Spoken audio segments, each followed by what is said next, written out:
तो नमस्कार दोस्तों। आज हम देखने जा रहे हैं कक्षा 10वीं हिंदी लोक वार्ती कविता क्रमांक 8 गजल, जिसे मानिक वर्मा जी ने लिखा है। तो मानिक वर्मा जी का परिचय यदि हम देखने जाए तो उनका जन्म 1938 उज्जैन मध्य प्रदेश में हुआ था। उनका परिचय हम देखने जाए तो हास्य व्यंग्मय के सशक्त हस्ताक्षर मानिक वर्मा जी की वाचिक परंपरा में प्रमुख स्थान रखते हैं। आपके व्यंग्यमय बड़े ही धारदार होते हैं। आपकी गजलें बहुत ही प्रेरणादायी होती है। प्रमुख कृतियां गजल मेरी इबादत है, आखिरी पत्ता, गजल संग्रह, आदमी और बिजली का खंबा, महाभारत अभी जारी है, मुल्क के मालिकों जवाब दो, आदि। कुछ बातें हैं जो पद्य संबंधी हम देखने जा रहे हैं। तो देखते हैं पद्य संबंधी कुछ बातें। प्रस्तुत गजल के अधिकांश शेरों में वर्मा जी ने हम सबको जीवन में निरंतर अच्छे कर्म करते हुए आगे बढ़ने के लिए प्रेरित किया है। गजलकार ने संदेश देते हुए यह कहा है कि अपने रूप रंग से सुंदर दिखने के बजाय अपने कर्मों से सुंदर दिखना आवश्यक है। तो चलिए देखते हैं कविता क्रमांक 8 गजल।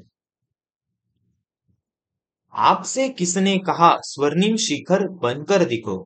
आपसे किसने कहा स्वर्णिम शिखर बनकर दिखो। शोक दिखने का है तो फिर नींव के अंदर दिखो। कविता की इन पंक्तियों में मानिक वर्मा जी कहते हैं कि यह आपसे किसने कहा कि स्वर्णिम शिखर बनकर दिखो।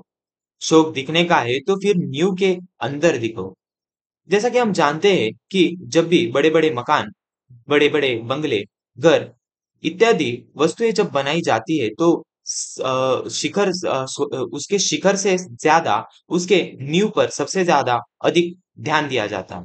यानी अगर नींव यदि मजबूत होगी तो शिखर चमकदार और स्वर्णिम दिखेगा।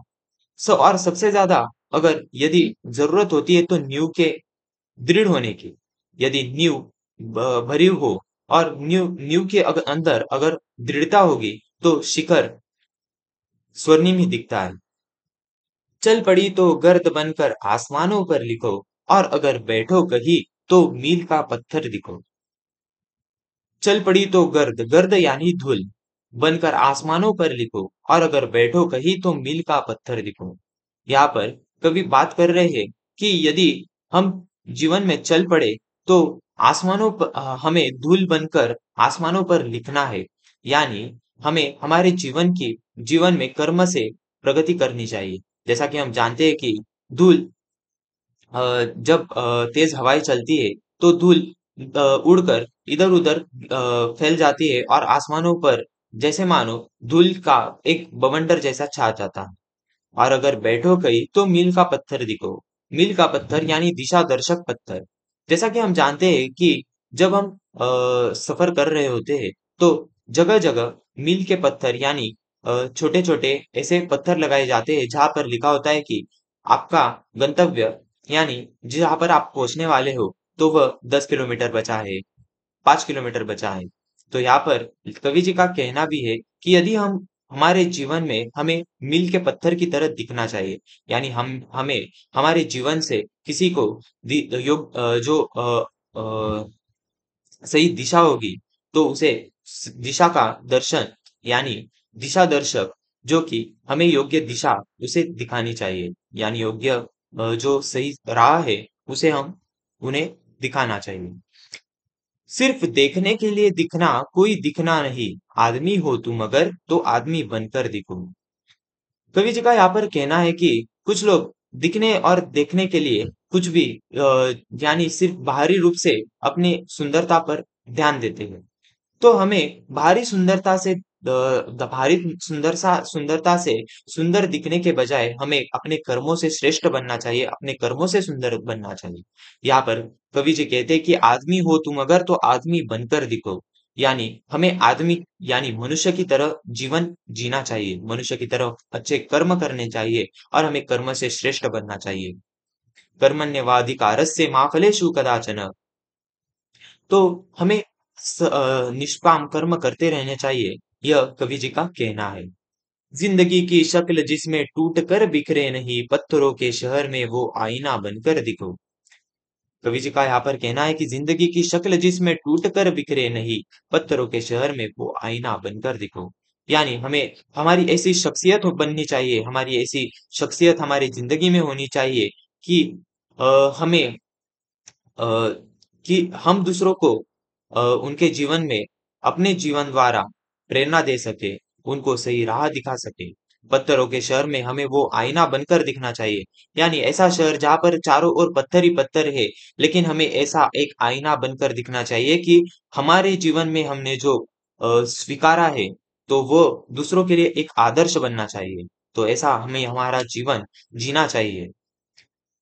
आपको महसूस होगी तब हर एक दिल की जलन, जब किसी धागे सा जलकर मोम के भीतर दिखो। यानी हमें जब हम ऐसा अपने कर्मों से हमारे जीवन को सुधार लेंगे, हमारे जीवन को हम निष्काम कर्म से कर्मों द्वारा जीने लगेंगे, तो तब हमें हर एक दिल के यानी हर एक लोगों की तकलीफ हम समझ सकेंगे। जब किसी धागे सा जलकर मोम के भीतर दिखो, यानी तब हमें पता चलेगा कि दुख दर्द सुख खुशी और लोगों की परेशानी उनकी तकलीफ हम समझ सकेंगे। एक जुगनू ने कहा मैं भी तुम्हारे साथ हूँ, वक्त की इस धुंध में तुम रोशनी बनकर दिखो। एक जुगनू ने कहा मैं भी तुम्हारे साथ हूँ। जुगनू एक प्रकार का जो कीड़ा होता है, वह रात के समय चमकता है। तो कवि का यहाँ पर कहना है कि हमें भी उस जुगनू की तरह हमारे जीवन को जीना चाहिए, यानी हम किसी और के जीवन को एक दिशा दे सके जुगनू की तरह। और वक्त की इस धुंध में तुम रोशनी बनकर दिखो। और हमें हमारे जीवन में ऐसी रोशनी फैलानी चाहिए, ऐसी शख्सियत हमें बनानी है हमारे जीवन में कि हमारी उस शख्सियत को देखकर हमसे भी लोग प्रेरणादायी हुए हो और वे भी हमारे जीवन में की राह की तरह उनके जीवन में भी वह सब अपनाए और हमें हमारे जीवन के जो हमने निर्णय लिए हैं, तो वे भी निष्काम कर्म करते हुए अपने जीवन में भी वैसी सही राह स्वीकार कर सकेंगे। एक मर्यादा बनी है हम सभी के वास्ते, गर तुम्हें बनना है मोती सीप के अंदर दिखो।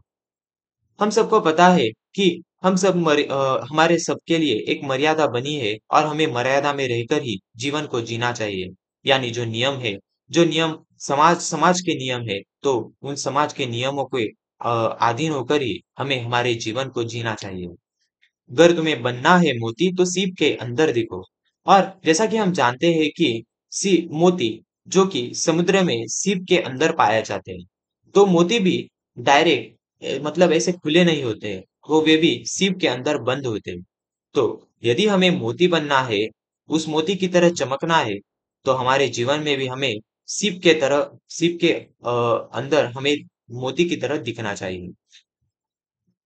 डर जाए फूल बनने से कोई नाजुक कली, तुम ना खिलते फूल पर तितली के टूटे पर दिखो। यानी डर जाए फूल बनने से कोई नाजुक कली। जैसा कि हम जानते हैं कि सबसे पहले एक कली होती है, तो उसका बाद में फूल बनता है। नाजुक कली यानी अबोध बालक यहाँ पर कवि ने कहा है। तो हमें तुम ना खिलते फूल पर तितली के टूटे पर दिखो। तो यहाँ पर कवि जी कहते हैं कि जब यदि वो कली फूल बनने के डर से वह जन्म ही ना ले और वह जीना छोड़ दे, तो क्या वह फूल बन पाएगी? तो ऐसा यहाँ पर कवि जी का कहना है कि हमें हमारी जिंदगी में यदि निराशा आए, तो हमें निराशा से डरे बिना हमें खुशी से अपने जीवन को सही कर्म द्वारा करते हुए हमारे जीवन को जीना चाहिए। कोई ऐसी शक्ल तो मुझको दिखे इस भीड़ में, मैं जिसे देखूं उसी में तुम मुझे अक्सर दिखो।